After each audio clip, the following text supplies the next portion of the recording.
మొన్న దావట్లో నేను లేనప్పుడు ఏం ఎక్స్ట్రా చేసినమాట అది కథేంటి ఏంది? నేనేమన్నారా బాయ్? ఏమన్నావు భయ్?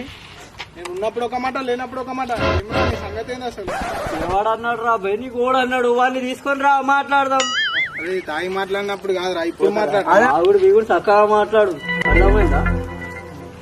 పని ఇట్లా కాదురా, ఒక 10 నిమిషాలు అవరు ఇప్పుడే వస్తాను. మీ అమ్మ విని ఏమన్నా నేను ఏంట్రా బాయ్?